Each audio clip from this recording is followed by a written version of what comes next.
आप सुन रहे हैं एजी एंटरटेनमेंट की धमाकेदार प्रस्तुति। डीजे अरमान सिद्दीकी मैरवा।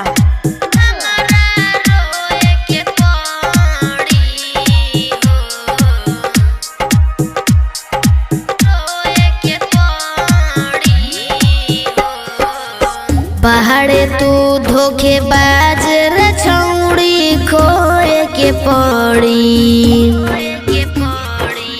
पहाड़े तू धोखेबाज रे छौड़ी खोए के पड़ी। रहनी तोहरा संग में हमारा रोए के पड़ी हो। पहाड़े तू धोखेबाज रे छौड़ी खोए के पड़ी। रहनी तोहरा संग त हमारा रोए के पड़ी हो। पहाड़े तू धोखेबाज रे छौड़ी खोए के पड़ी। रहनी तोहरा संग त हमारा रोए के पड़ी हो। By AG recording studio.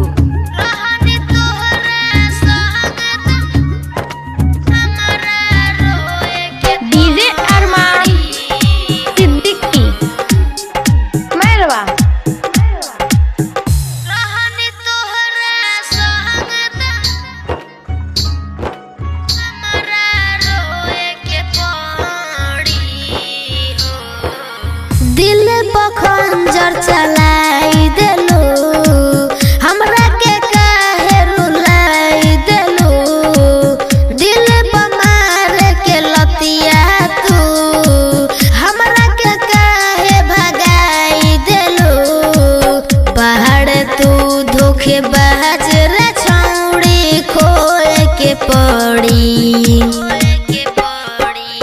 रहनी तोहरा संग त हमारा रोए के पड़ी हो। पहाड़ तू धोखेबाज रे छौड़ी खोए के पड़ी। रहनी तोहरा संग त हमारा रोए के पड़ी हो। आप सुन रहे हैं एजी एंटरटेनमेंट की धमाकेदार प्रस्तुति। डीजे अरमान सिद्दीकी मैरवा। रहनी तोहरा संग त हमारा रोए के पड़ी हो। चंदन आदित्य के रुलाई देलू मुकेश के काहे पजियाई लेलू। रोजो तू करलू बतिया हो हमरा के तू बताई देलू। बाहर तू धोखेबाज रे छौड़ी खोए के पड़ी।